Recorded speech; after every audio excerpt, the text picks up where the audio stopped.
If you freeze when your phone starts ringing and your first instinct is to stare at it like it's some kind of threat, instead of something you can just answer, then you're not being dramatic. Your brain is running an entire silent calculation beneath the surface because calls demand instant performance. Psychology says humans struggle most with situations they can't mentally rehearse first, so your mind pulls the brakes hoping to protect you. Even if it leaves you feeling frustrated with yourself, it's really just your nervous system trying to shield you from uncertainty. Your relationship with phone calls is rarely about the call itself, but about what your brain anticipates will happen on the other end. When you understand the mix of uncertainty, intolerance, self-protection, and social evaluation fear working behind the scenes, everything suddenly feels less like a flaw. It becomes a pattern that finally makes sense and explains why even small calls can feel overwhelming. Most people who avoid calls have a high need for control, not because they're controlling, but because their nervous system calms down when it can predict the next few seconds. Calls rip away that predictability, and your brain can't draft responses the way it can while texting. This activates mild threat perception, and research shows it triggers cognitive load, making you feel slow, awkward, or unprepared. So you dodge the call thinking you need a perfect moment to deal with it, even though that moment never actually arrives. Another reason you avoid calls is emotional labor, because even a simple hello requires tone management, social reading, and instant empathy. If you're already mentally drained, your mind sees calls as energy theft. Psychology calls this ego depletion, and you felt it when the phone rings after a long day and your entire body says not now. Even if it's someone you care about, your avoidance isn't rejection, it's self-preservation from emotional overwhelm. You may also fear misalignment, the sense that your real-time reactions won't match what the other person expects from you. Especially if you grew up walking on eggshells or managing other people's moods, your brain learned that pauses, hesitations, or the wrong tone can trigger conflict. Now, even harmless calls create a subtle fear of saying the wrong thing. This makes silence on the phone feel like failure. Even though silence is normal, your brain still treats it like danger.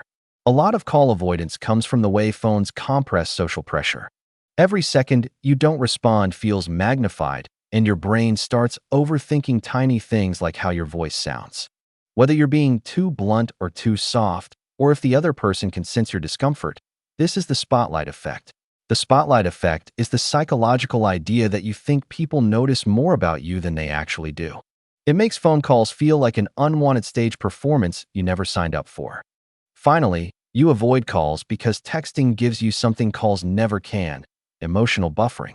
Texting gives you the space to think, to breathe, to rephrase, and to understand yourself before you're understood by someone else. Your brain loves that space, especially if you're introspective, anxious, or highly self-aware. When a call interrupts that buffer, it feels like someone barging into your mental room without knocking. Your avoidance is simply your mind trying to keep the door closed long enough to feel safe. The truth is, avoiding calls doesn't mean you're weak, antisocial, or incapable. It means your mind is protecting you using old patterns that once kept you safe. These patterns now just need gentle updating to fit your current life.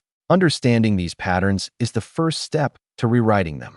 It's also the first step to creating a healthier relationship with unexpected moments. When you see it this way, avoidance stops feeling like a flaw and starts feeling like a signal.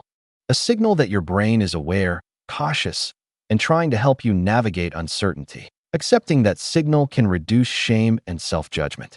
You can start noticing it without reacting harshly or overthinking every missed call. Your brain's patterns aren't your enemy. They're information waiting to be understood. The more you notice them, the more control you gain over how and when you respond. This channel is all about decoding your psychology in simple human language. If this video helped you understand yourself better, it's a small step toward self-awareness. Stick around for more insight into why your mind does the things it does. Subscribe so you never miss the next time your brain finally makes sense. Your nervous system is smarter than it seems, and every moment of hesitation is just your brain doing its job to protect you. If your mind whispered, "That's me," at any point, hit subscribe. You're not alone, and I make videos for people who think like you.